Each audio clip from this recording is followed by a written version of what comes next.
ನಡಿ ಈಗ ಶುರು ಮಾಡೋಣ.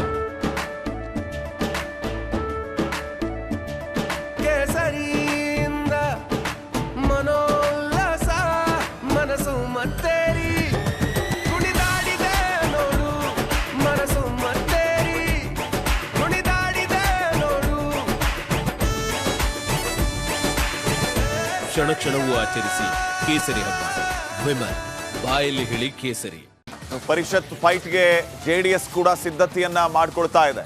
7+3+1 ಜೆಡಿಎಸ್ನಿಂದ 1 ಸ್ಥಾನ, ಬಿಜೆಪಿಯಿಂದ 3 ಸ್ಥಾನ, ಕಾಂಗ್ರೆಸ್ನಿಂದ 7 ಸ್ಥಾನ. ಈಗಾಗಲೇ ಕಾಂಗ್ರೆಸ್ ಮತ್ತು ಬಿಜೆಪಿ ಅಭ್ಯರ್ಥಿಗಳನ್ನ ಘೋಷಣೆ ಮಾಡಿ ಆಗಿದೆ. ಜೆಡಿಎಸ್ನ ಸರದಿ. ಹೀಗಾಗಿ ಇವತ್ತು ಬೆಳಿಗ್ಗೆ 10:30ಕ್ಕೆ ಜೆಡಿಎಸ್ ಮೀಟಿಂಗ್ ಅನ್ನ ಕರೆದಿರೋದು. ಶಾಸಕಾಂಗ ಸಭೆಯಲ್ಲಿ ಚರ್ಚೆ ಆಗ್ಲಿಕ್ಕಿದೆ. ಮಾಜಿ ಸಿಎಂ ಕುಮಾರಸ್ವಾಮಿ ಅವರ ನೇತೃತ್ವದಲ್ಲಿ ಮೀಟಿಂಗ್ ಆಗುತ್ತೆ. ಸಭೆಯ ಬಳಿಕ ಅಭ್ಯರ್ಥಿ ಘೋಷಣೆಯನ್ನ ಜೆಡಿಎಸ್ ಮಾಡಲಿಕ್ಕಿದೆ. ಬಹುತೇಕ ಜವರಾಯಿಗೌಡ ಅಭ್ಯರ್ಥಿಯಾಗುವ ಸಾಧ್ಯತೆ ಇದೆ. ಘೋಷಣೆಯ ಬಳಿಕ ಜವರಾಯಿಗೌಡ ಅವರು ನಾಮಪತ್ರವನ್ನ ಸಲ್ಲಿಕೆ ಮಾಡಲಿಕ್ಕಿದ್ದಾರೆ.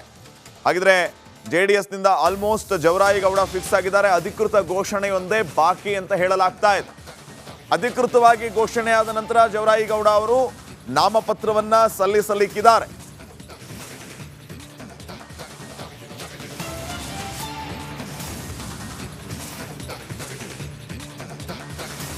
ಪರಿಷತ್ ಫೈಟ್ಗೆ ಜೆಡಿಎಸ್ ಕೂಡ ಸಿದ್ಧತೆಯನ್ನ ಮಾಡಿಕೊಳ್ತಾ ಇದೆ.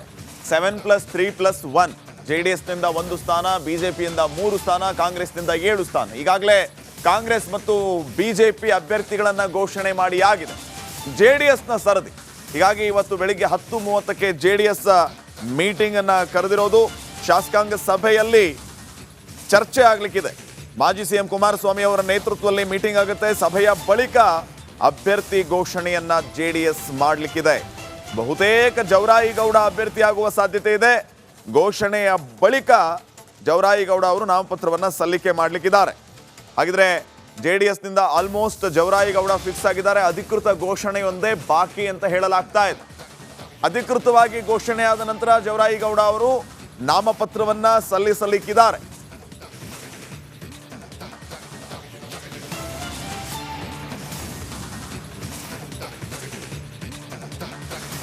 ಪರಿಷತ್ ಫೈಟ್ಗೆ ಜೆಡಿಎಸ್ ಕೂಡ ಸಿದ್ಧತೆಯನ್ನ ಮಾಡಿಕೊಳ್ತಾ ಇದೆ.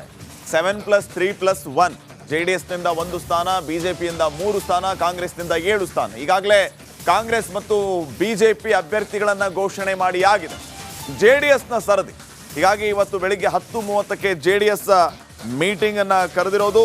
ಶಾಸಕಾಂಗ ಸಭೆಯಲ್ಲಿ ಚರ್ಚೆ ಆಗ್ಲಿಕ್ಕಿದೆ. ಮಾಜಿ ಸಿಎಂ ಕುಮಾರಸ್ವಾಮಿ ಅವರ ನೇತೃತ್ವದಲ್ಲಿ ಮೀಟಿಂಗ್ ಆಗುತ್ತೆ. ಸಭೆಯ ಬಳಿಕ ಅಭ್ಯರ್ಥಿ ಘೋಷಣೆಯನ್ನ ಜೆಡಿಎಸ್ ಮಾಡಲಿಕ್ಕಿದೆ. ಬಹುತೇಕ ಜವರಾಯಿಗೌಡ ಅಭ್ಯರ್ಥಿಯಾಗುವ ಸಾಧ್ಯತೆ ಇದೆ. ಘೋಷಣೆಯ ಬಳಿಕ ಜವರಾಯಿಗೌಡ ಅವರು ನಾಮಪತ್ರವನ್ನ ಸಲ್ಲಿಕೆ ಮಾಡಲಿಕ್ಕಿದ್ದಾರೆ.